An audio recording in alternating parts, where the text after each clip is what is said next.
Welcome to False Market Value, a podcast featuring real conversation about fictional sponsorship from movies, TV, books, music, and other pop culture.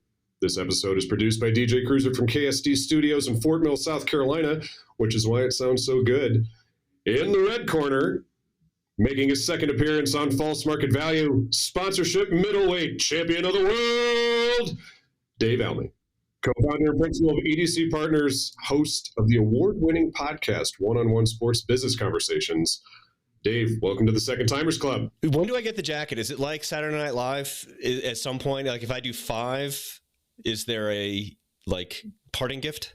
That's what I was thinking. It's going to be you and Canfield right now. We're neck and neck, aren't we? Yeah. But I think if you get to 5, we'll come up with some sort of swag. But it can't be a jacket. It's got to be something much more esoteric. Man, what do you think? A microphone? No, it's got to be like a kilt. A kilt? Something that you could partner with the jacket. Yeah. Would you go full Scott if I did get a kilt? Well, no, because only a true Scotsman goes that way, and I am not a true Scotsman. I'm a Scotsman by choice, which is a whole different kind of animal. Mm-hmm. But big fan of the kilt, which I actually wore one to my son's wedding, and it's a move I can't recommend enough.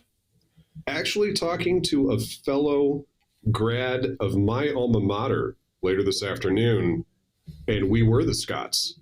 So it was tradition to walk out to the kilty band and actually wear kilts to football games. See, I mean, then they're actually very warm. I have 3 points. 1, the ventilation's amazing. It's warm but ventilated. Right? 2, it's the easiest thing for a man to pee in the history of things to be able to pee in. 2, 3, everybody wants to know what you're wearing underneath. So you can have all kinds of different conversations with people. And you can change it up too. You can surprise people, right? Yeah. Yeah. The film we're doing today, by request, when I asked, what do you want to do next? And I think you almost disowned me because I had never seen Idiocracy. And it was a shocking moment. Yeah. It was a shocking moment. That you are doing a podcast on pop culture and corporate partnerships. Right. And hadn't seen Mike Judge's, the apex, one might say, of his social satire. Not Extract? It was a little bit, you're right. It was a bit shocking. Yeah. And I'm not sure, we talked about this. I don't know how this one was just off my radar in 2006. Still don't know why I didn't make it out to the theater for that one, being a fan of Office Space, as are most of the people of my generation. Everybody watched Office Space in college. This came out a few years after I graduated. For whatever reason, didn't make it to the theater. And so I have you to thank for reintroducing me, or maybe introducing me, to the film Idiocracy, because I think it's fair to say the film has some problems looking at it 20 years ago, the least of which is, why would Carl's Jr. sponsor the Secretary of State? Not why the Secretary of State would seek sponsorship, because that's a whole other part of this discussion, but why is it Carl's Jr.? That's probably the least of the problems that are in this film watching it 20 years later. Well, there's a reason why you didn't see it in the theater in 2006, 2007, and when it was released. Because it was out for 5 months. Fox, the movie was actually completed in 2005, and it sat on a shelf for a year while Fox executives went, I don't know if we're allowed to cuss on this podcast. Fox executives went, what the are we going to do with this film? And they had a contract with Judge, so clearly they're under some obligation that they had to release it in some way, shape, or form, right? They couldn't just bury it in the stacks. Right. So they released it with no promotion to the smallest amount of theaters they could contractually get away with. Yeah. And it was actually, some of those I read were, some of those theaters, when they released this film, released it as Untitled Mike Judge Project. Yeah, which is catchy. It's catchy. I think but so. The reason, the overriding reason why Fox executives were a little paranoid about this movie is specifically about how corporate partners are treated in this movie. Yeah. Because Fox clearly has a bit of an advertising arm tied to it. They make a little bit of their money through ad revenue. And they saw what Mike Judge was doing in this movie and said, well, we're going to have some really pissed off partners or relationships if they see what he's done here. So I don't know if it was so much that Carl's Jr. said, yeah, let's do this, as Carl's Jr. said, hey, what the hell? All right. Okay. So it was released in 2006, but the year in which the sponsorship takes place is 2505. The film is Untitled Mike Judge Project, aka Idiocracy. The deal is the Secretary of State, sponsored by Carl's Jr., and this is false market value. Why do you keep saying that? Because they pay me every time I do. Be the smartest guy in the world. I figured you already know. I'm supposed to be the smartest guy in the world.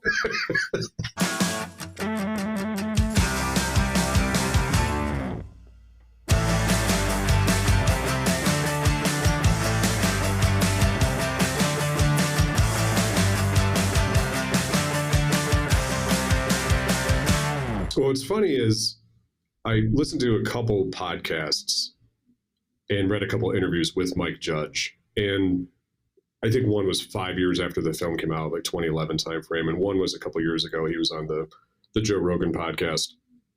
And one of the things he said is he owed Fox a screenplay. So he started writing this movie in 2001, just jumping into the history. And he said in 2001, he went back and looked at 2001 Space Odyssey. And he said, wouldn't it be funny? What's the opposite? Yeah, if instead of a bright and shiny future where everything is technologically advanced and we're the best version of ourselves, it was the exact opposite, like you said, right? And we actually got dumber as a society. And he said, I thought that idea was funny, right? And he said, so I looked at everything that happened between, I believe it was 1969, 2001, Space Odyssey came out. He's like 1969 and 2001. And he just sort of projected out what he thought would happen in 500 years based on, and the example he uses Jerry Springer. Now, I would argue that Jerry Springer isn't the model for the way that brands are represented in this movie. And I am not surprised that Fox executives reacted the way they did to the branding elements in it. And I know we're going to get into that, but he said he wrapped it and he filmed it in 2004. And then released it in 2006. And like you said, they just dumped it in the theater. They didn't know what to do. And he said one of the things someone asked him in, like, I think it was the 2011 interview, was how did you ever get any of this past the line with the brands, right? Before it even got to Fox. And he said the Carl's Jr. thing. So the Carl's Jr. sponsorship was in the script. And his lawyers told him, as long as they're not just making fun of one brand like Carl's Jr., then it should be fine. And he said, the Fox executives, and I'm quoting this, he said they didn't know how to give notes on something like this. So they just buried it on the shelf for a year before he released it. And then it comes out as Untitled Mike Judge Project. And he said that he would want to remake it now. And he said there were a few things you can miss. I mean, social media, things like that hadn't come out yet, but they didn't know what to do with the movie. Basically, I'm trying to think of a poor Fox executive, right? Because there's always been this dynamic tension between creatives and administrators. Yeah. Right. And sometimes that can be nuanced. Sometimes it can be a bit more dramatic. But I'm trying to think of the young Fox executive sits down in the theater to watch Mike Judge's Idiocracy go up onto the screen, and them leaning back in their chair like, I don't even know what to make of this. It's like Mike Judge extra. Yeah. On this guy. And this is the guy who's, behind Beavis and Butthead and everything like that. So, I mean, that pretty much says it all. But Is it okay? So, as a quasi entertainment podcast here with the content that we cover, is it fair for me to say then that maybe studio notes are good when it comes to something like this? This is 2006, right? The thing that comes to mind almost immediately is Jon Stewart's relationship with Arby's. Okay. Right? Jon Stewart was kind of famous for lampooning Arby's when he was doing the Daily Show every day, and he could be have some pretty tough commentary on him, right?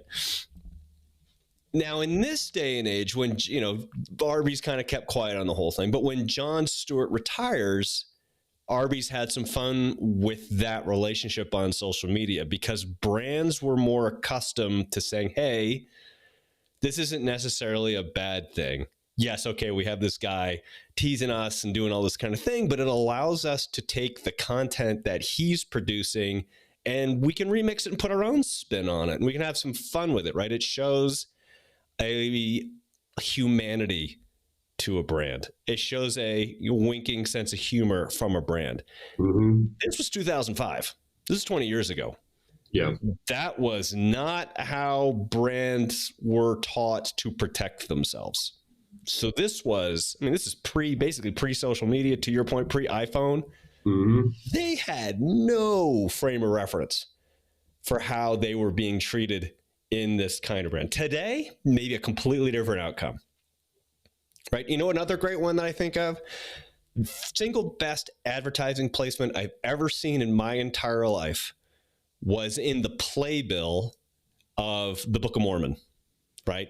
Okay. The Book of Mormon famously just goes to town on the Mormon faith. Right? It's crazy. In the playbill, there was an advertisement from the Church of Latter-day Saints.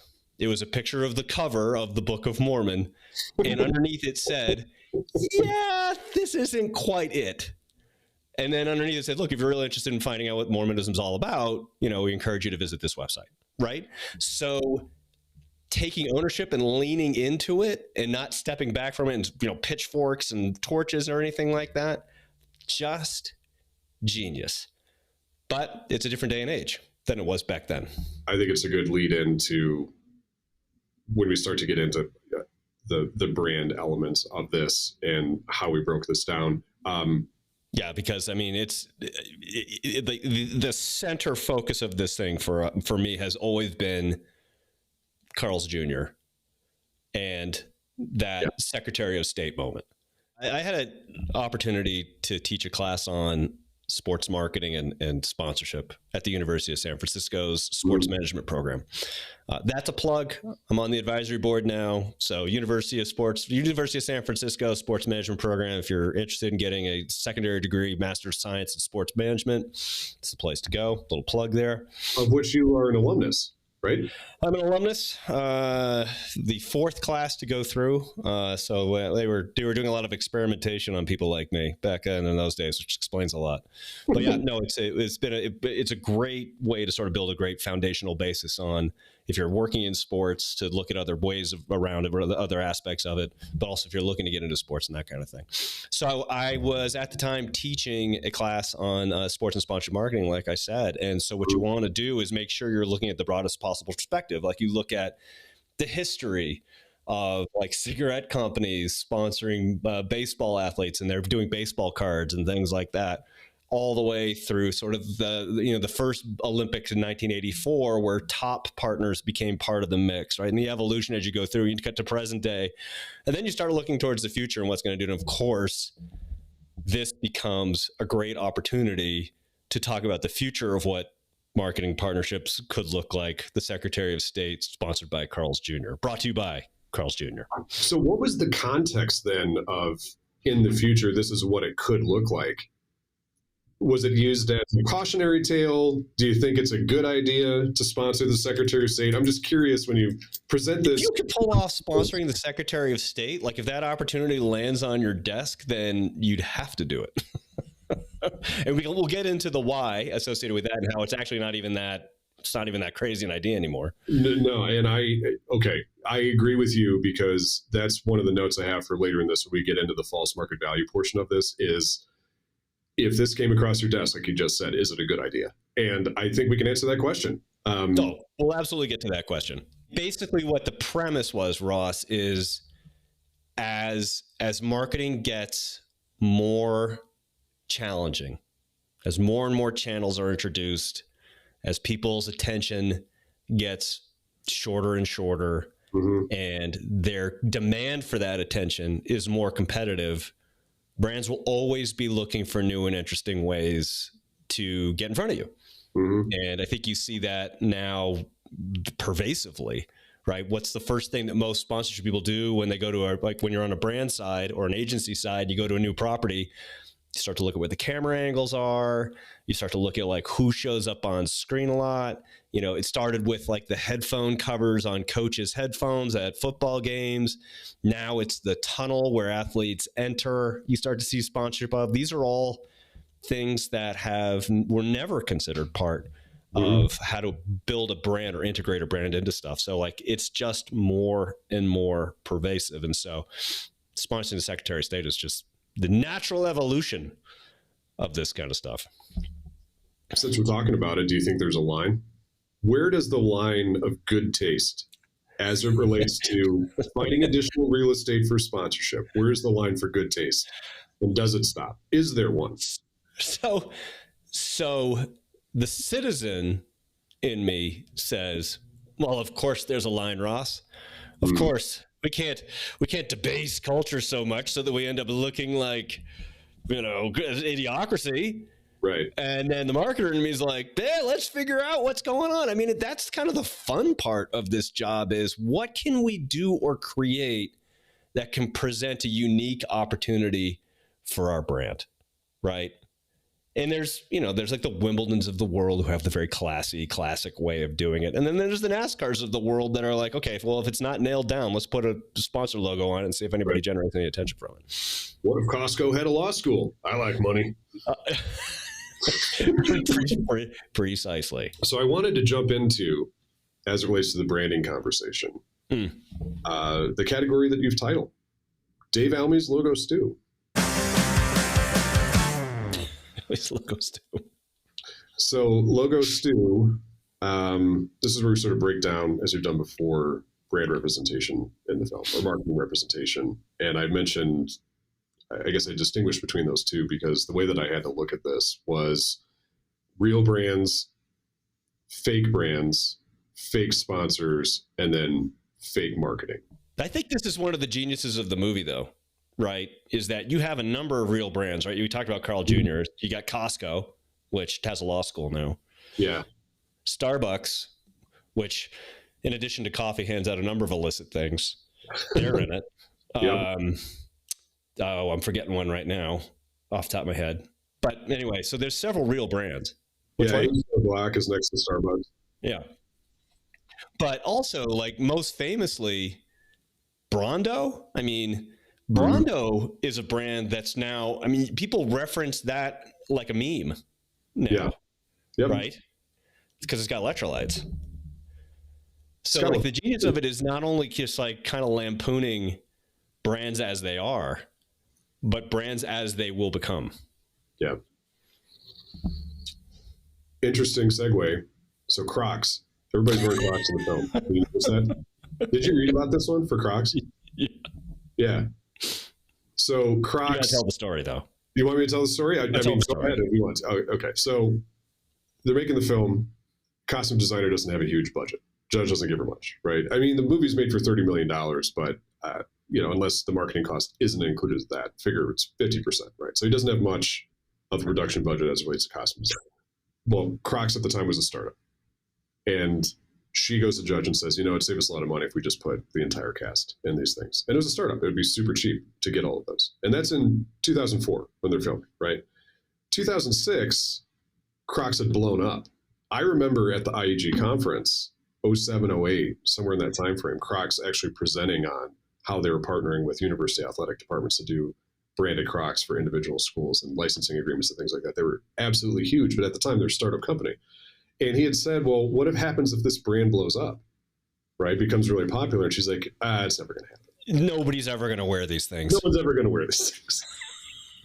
And so in retrospect, people watch this and say, man, it's really clever that you put Crocs in here. And he's like, wasn't intentional. We were just trying to save some money. Yeah. Right? Yes, it was highly intentional.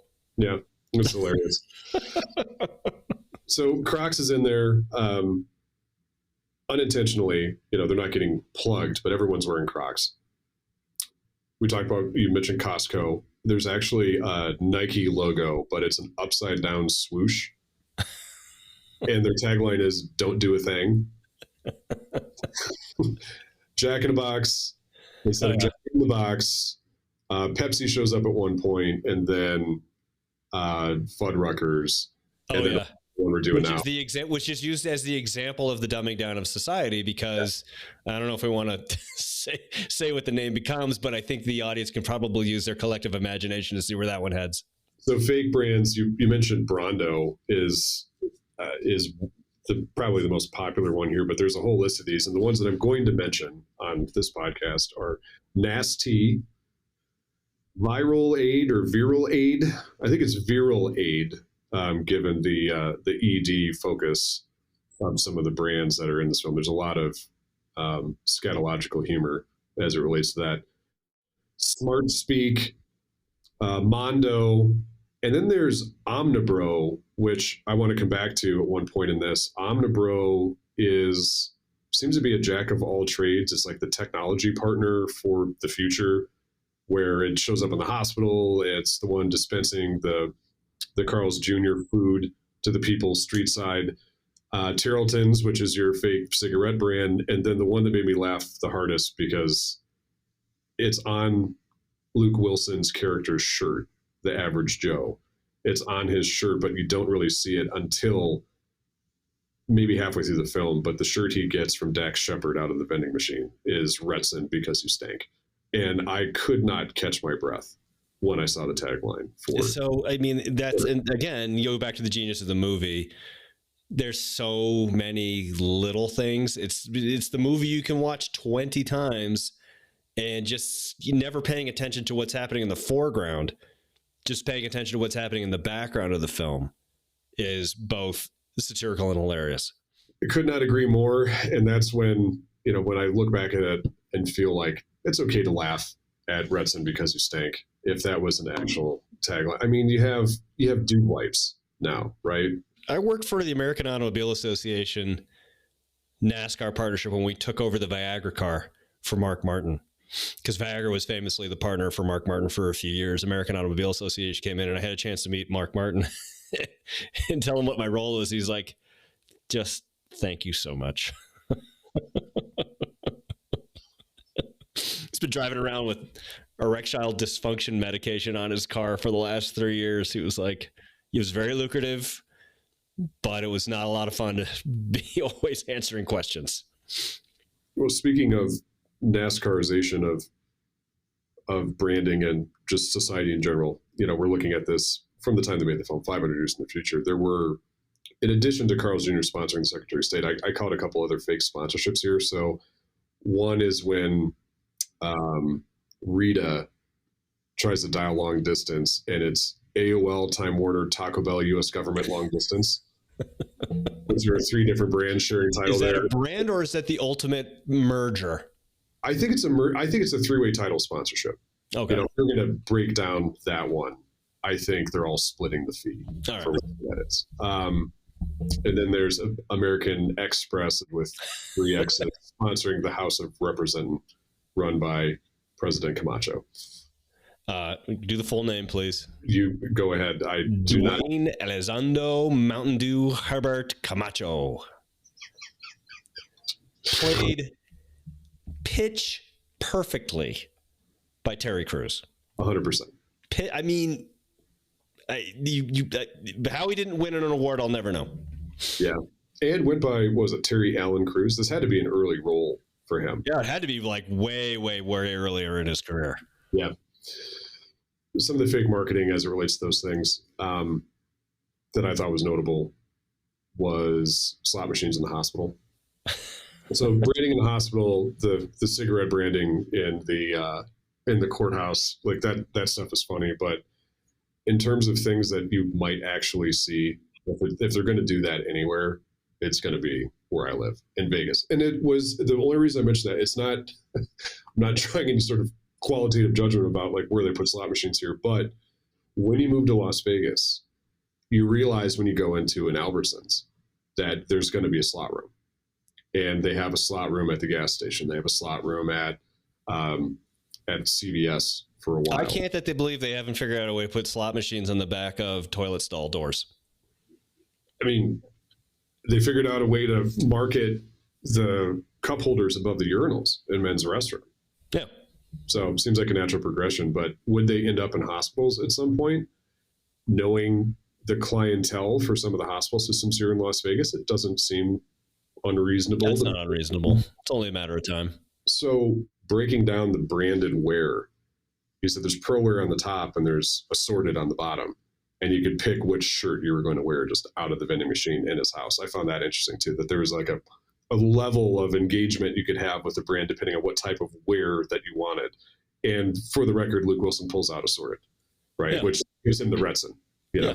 You just never know. You want to make sure you keep everything a little bit, keep the variety as a spice of life. Don't always have a plan. You got to approach your day with a little bit of randomness. Yeah. I guess out of those, did you see, I mean, there's a lot on the fake branding stuff I missed that I'm not going to mention here, but was there anything else, I guess, real brands other than that you picked up on or that you've having watched? No, I think look, there's so much going on in the movie, and that actually is what's sort of interesting, right? Because it was clearly the way that brands play in the movie and the extent to which they play in the movie, I think really hones in on where Judge's head was at when he was writing the screenplay. The pervasiveness of corporations and marketing in our culture. And so, I mean, if you're listening and you've heard the amount of brands that are represented, both real and false, inside the movie, just in the discussion that we're having, it's not overstating it.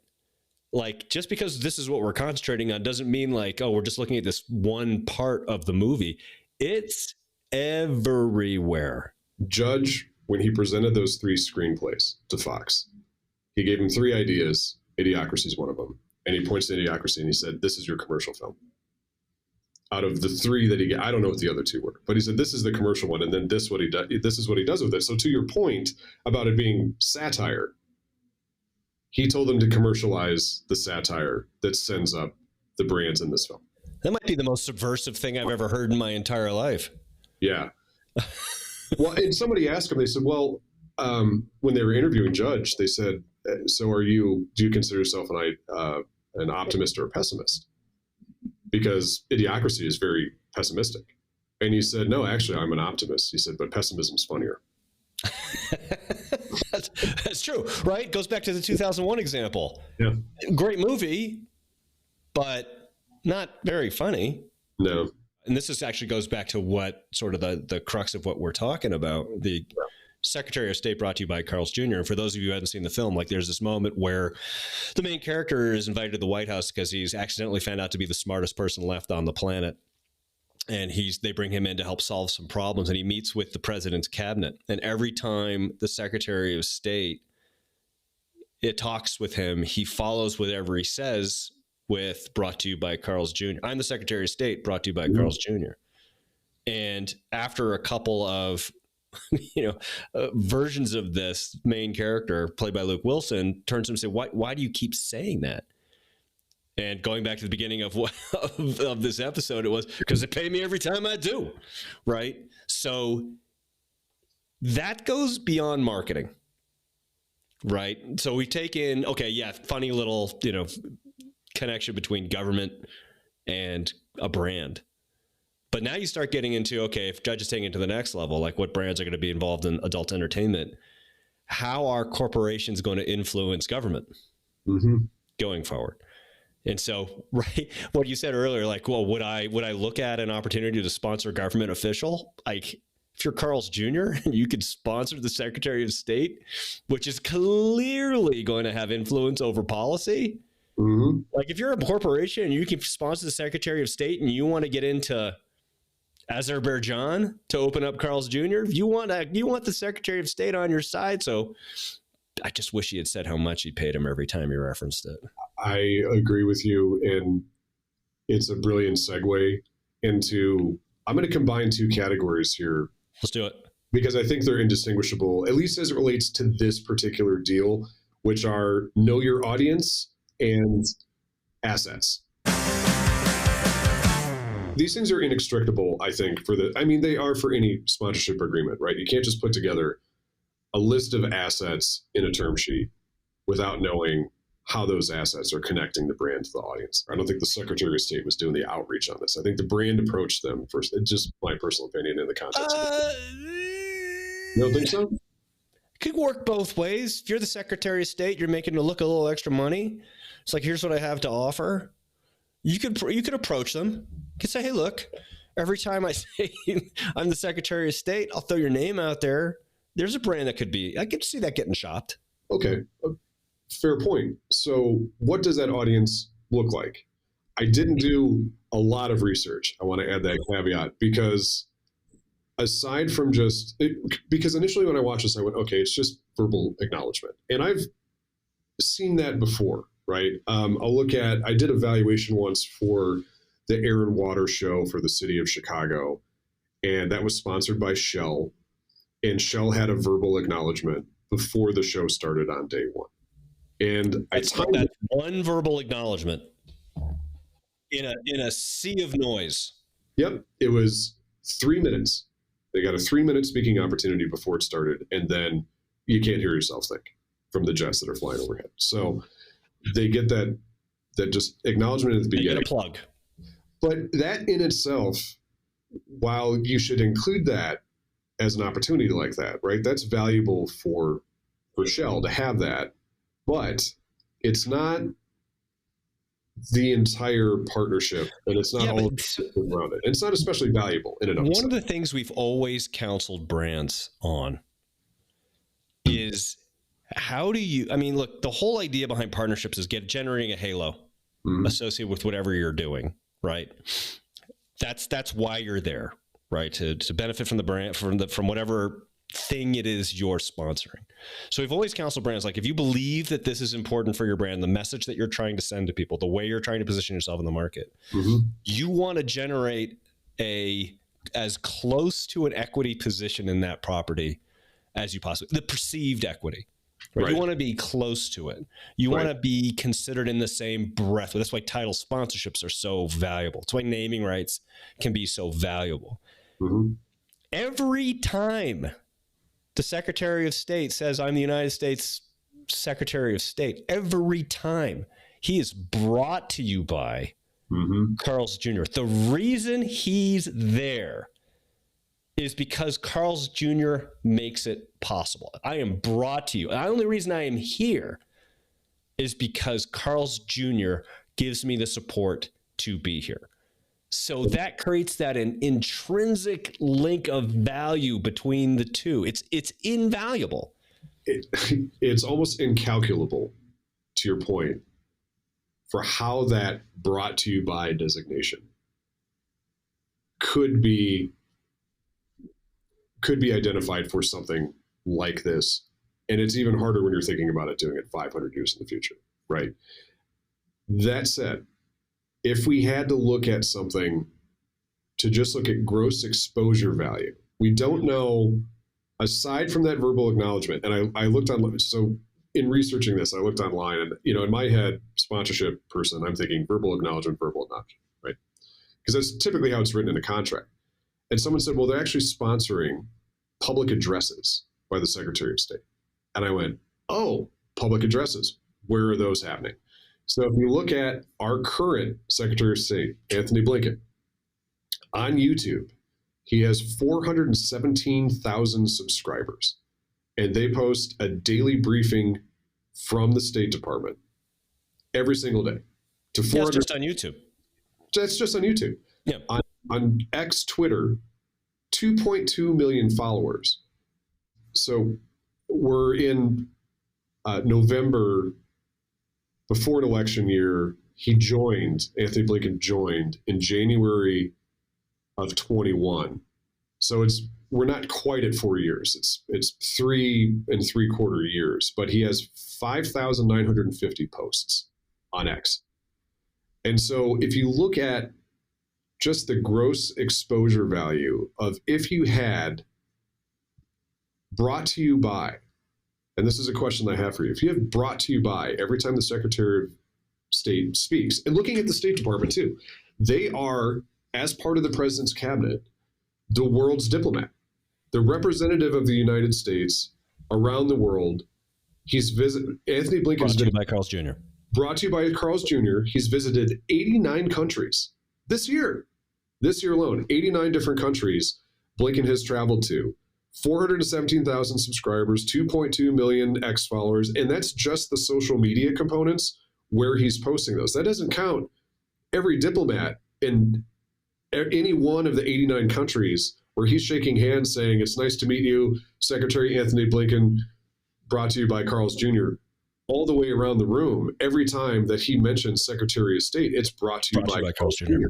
So to your point about it being invaluable, and the word I think I used was incalculable, I wouldn't even know where to begin unless you knew exactly what those measurements were and how many. Think about it from this perspective. You're just thinking about exposures. That's right? it. Right now, all we've talked about is just, okay, how do you monetize the amount of exposure that you would get through sponsoring the Secretary of State? We're not even talking about the business-to-business play.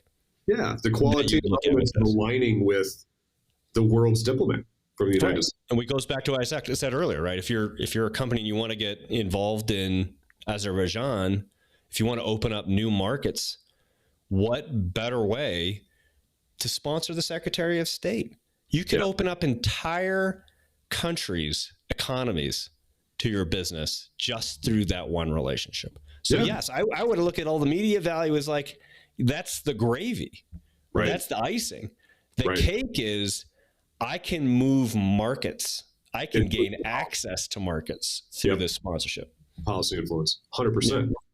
Those two things I mentioned, Twitter and X, the gross exposure value, we're not talking about like how many people actually saw it or whatever. If you're just talking about just placements, just those two pieces today are 22.6 million a year, just gross exposure value, the way that I calculated it. And that's just two things. That's not even factoring in the influence, the alignment, the qualitative things that would be driving this relationship.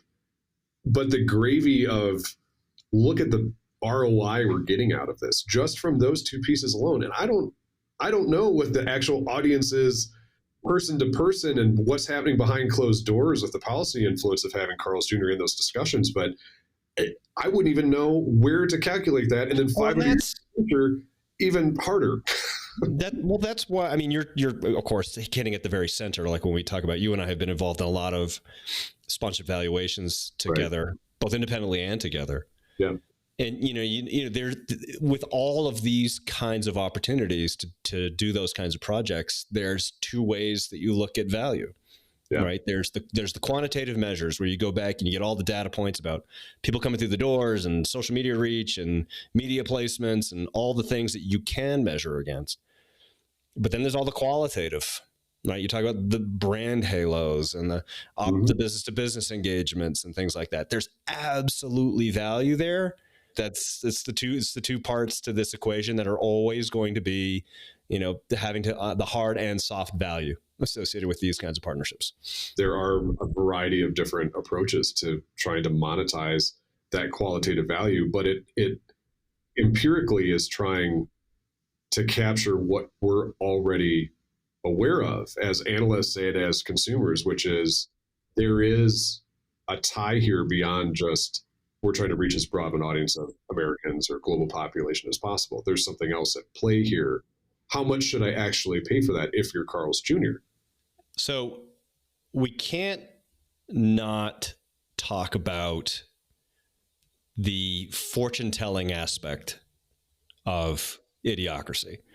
Right. Because as a movie, as satirical and as ridiculous it can be, unfortunately, we've had a couple of moments where it's like, that actually came to pass. And anybody can go online and search, Google search Idiocracy, things that came to pass, or their prescientness about this whole thing. But specifically, when we're talking about cabinet positions, in 2016, Trump nominated Andy Putzer to be the Secretary of Labor. And Putzer at the time was the CEO of Carl's Jr., right? So it's not that outrageous, right? There's actually an example. Now, he wasn't confirmed, but, just how far out is that? Like, if he's confirmed, is the Secretary of Labor brought to you by Carl's Jr.? Kinda. Right. Kinda. So before we all start slapping our knee and say, oh, that's hilarious, Secretary of State's brought to you by Carl's Jr., yeah, it almost happened. If you had to pick another one of those fake brands, or real brands for that matter, and the example I had was I worked with Parks and Recreation Department years ago that wanted to value, if we put a logo on the cleanup poop bags for all of our dog parks, is there a sponsor that would do it? And there's a big debate among the department of, does this have a fair market value? Because fair market value implies unpressured seller, unpressured buyer. But buyer is part of the equation. And we talked about, do we have to accept the possibility that there isn't a buyer for this? I mean, we know American Express, they've already bought the House of Representatives. Right. That money's been spent. Yeah, so they've taken them off the table. AOL, Time Warner, Taco Bell, they're sponsoring long distance for whatever reason. Carl's Jr. doesn't do it. Who else do they approach out of those fake brands? Well, I have always been impressed in the movie by the effectiveness of Brondo's brand campaigning. From the standpoint of it's also pervasive to the point where crops are failing because the future society is watering the crops with Brondo. Right. They have convinced people that plants like electrolytes, of which our protagonist, played by Luke Wilson, has to solve the problem. Actually, we need to do that with water.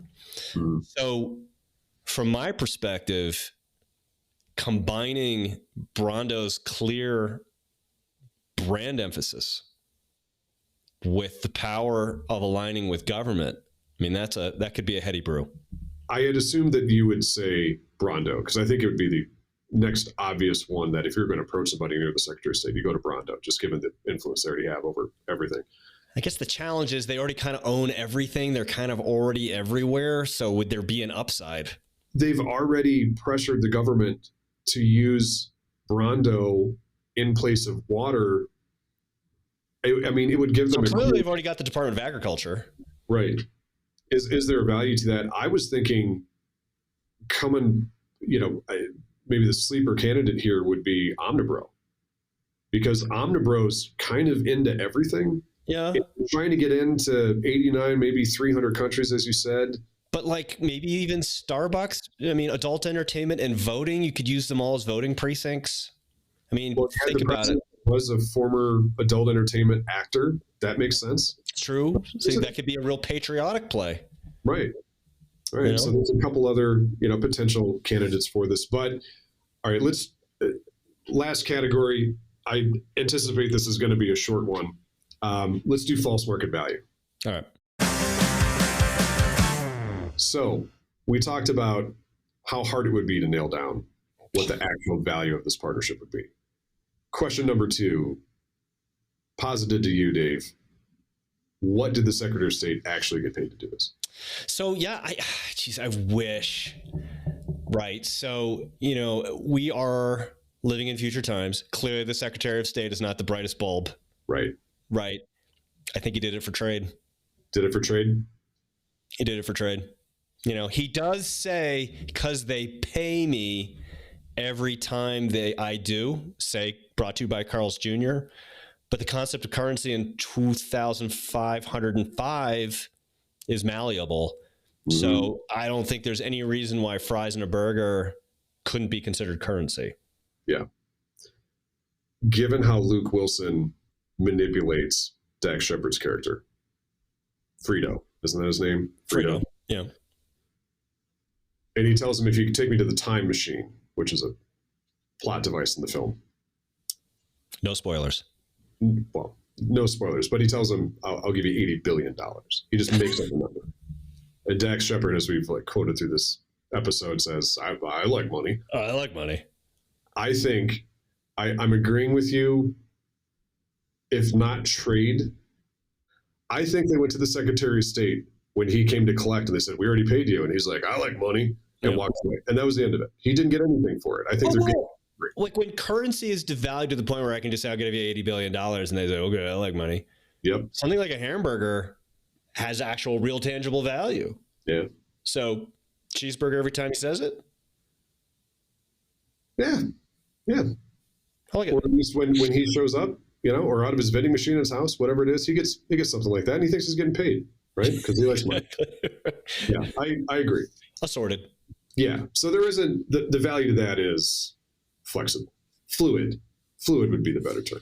Yeah. He probably didn't get paid anything. And if it wasn't very much because he isn't a very smart person portrayed in the film. So any final thoughts before we wrap up? Anything that you're working on? I didn't really have any food for thought. We sort of dove into it as it relates to just. Well, as you're talking about, ironically, we're talking about Carl's Jr. and then end with food for thought. So, obviously, I'm having a hamburger for lunch today. Brought to you by Carl's Jr. It's just a gift to me to have been able to make this movie possible for you, because that is a huge missing part of your pop culture library. It is. You have I'm glad we don't have film of me reacting to when you told me you hadn't seen it, because there was both a level of shock and then ultimately derision. I think I was pretty hard on you for a period of time there. Yeah. About you not having seen this, because it is so central to what it is you and I both do for a living. Right. Well, and now watching it, I get what you're saying, because I feel kind of like a Jedi to a certain degree, and you're my Padawan, and I kind of made this happen for you. Opened up some secret of the universe that you didn't know was there, but was all around you. Well, Dave, can't thank you enough. First of all, also acknowledging on my end for introducing this to me, because the satire of branding is where you find the truth. And in some cases, as we've talked about, the line in what's acceptable, what's in good taste. Most of what's in this film is in poor taste, and that's the point, including Carl's Jr. So there are some teachable things in this, and it sounds like you're already using them, about here's an example of either how not to do it or when something crosses the line. And if they do, and if this podcast is part of that discussion of, why would a brand want to do that, and where would the value be coming from? And then ultimately, what are they going to get out of it? I think we've examined that. So, aside from introducing me to the film, I think it's a good one to point to and say, in our industry, don't lose sight of what this could look like if we're not responsible with how we do our jobs here, right? It's okay to say something doesn't have value, right? Or you shouldn't sell something. There is a line. And I think it's incumbent upon us, if there's a last thought from my side, as consultants and valuation analysts in this, I think we have to accept the possibility that sometimes there shouldn't be a buyer for this stuff. And in this case, I don't think the Secretary of State should be for sale, but as now we see what that looks like. So our job is to constantly push the envelope while also drawing attention to the potential breakage of that same envelope. Well said. Great note to end on. Dave, can't thank you enough for being on this podcast. Thanks for coming back for another round. Always a pleasure. 2001, The Space Odyssey. We're ready for it. Red Apple cigarettes, right? From the Tarantino franchise. I'm going to be wearing that kilt any day now. I know. All right. So we'll work on the kilt until such time as we reconvene for 2001 Space Odyssey. Thank you for your time. Always a pleasure talking to you. Thank you for bringing the film to our attention. This has been False Market Value, produced by DJ Cruiser from KST Studios in Fort Mill, South Carolina. Our guest has been Dave Elmy, co-founder and principal of ADC Partners. And it's always a pleasure to have the program, Dave. Thanks again. Thanks, Ross. Talk to you soon.